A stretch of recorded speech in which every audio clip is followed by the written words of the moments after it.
Gini deh, lu pernah mikir gak sih kalau ternyata di lautan sana ada ikan yang badannya segede mobil, beratnya bisa 2 kali lipat sapi dewasa, tapi otak cuma seukuran bola tenis, atau bahkan lebih kecil lagi.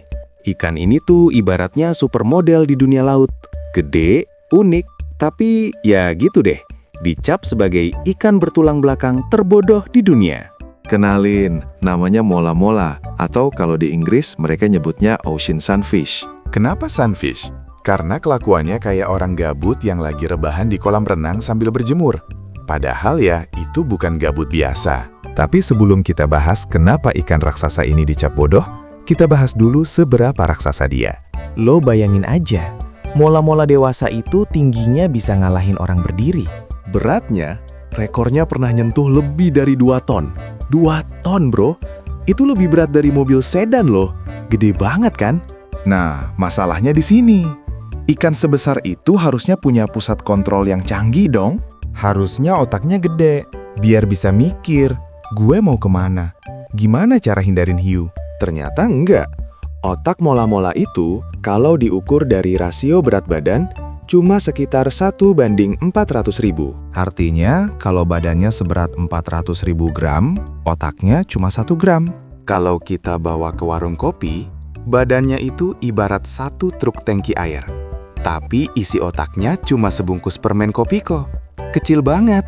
Saking kecilnya, otak mola-mola itu beneran cuma fokus ke fungsi dasar. Bernafas, berenang dikit, dan makan. Udah. Mikir yang ribet-ribet kayak strategi bertahan hidup atau cari pasangan yang elegan, itu skip dulu. Efeknya, kelakuannya sering banget bikin kita geleng-geleng.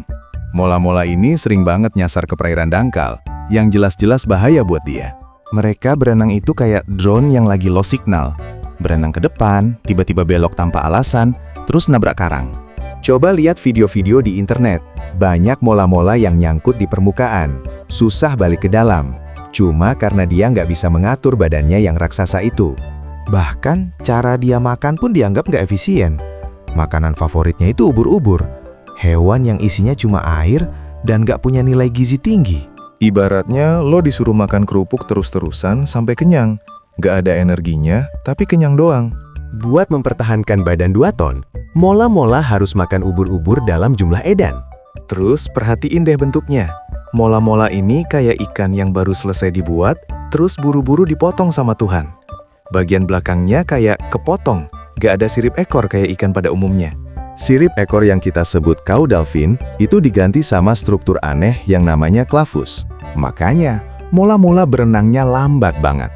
Gerakannya cuma mengandalkan sirip atas dan bawah yang dikibas-kibaskan barengan. Mirip kayak kipas yang lagi ngipas bareng. Saking lambatnya, dia sering banget jadi sasaran empuk kapal. Dan anehnya, mereka nggak bisa menghindar cepat. Lagi-lagi karena otaknya cuma mikir dasar. Nah, dari semua keanehan dan kebodohan itu, ada satu hal yang bikin mola-mola ini mind-blowing. Dia adalah mesin reproduksi paling gila di seluruh dunia. Lo siap?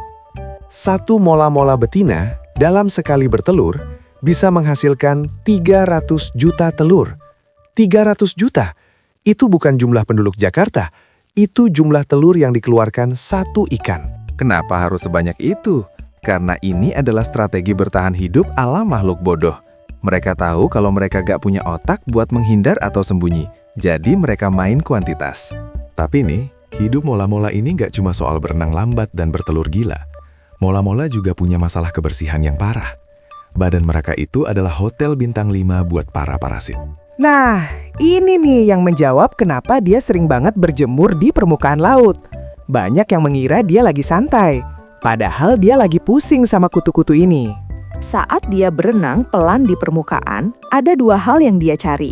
1, tempat di mana dia bisa ketemu burung camar atau ikan pembersih kayak cleaner west. Jadi, kalau kita rangkum, mola-mola ini adalah paradoks berjalan. Dia ikan bertulang belakang terberat di dunia, tapi otaknya super minim. Dia lambat, ceroboh, dan gak efisien. Tapi di sisi lain, dia bisa bertahan hidup selama jutaan tahun. Bahkan bisa jadi mesin cetak telur paling produktif di bumi. Ini membuktikan bro, di lautan itu gak selamanya yang paling pintar yang menang. Kadang yang paling ngeyel dan paling banyak bertelur juga bisa jadi pemenang evolusi.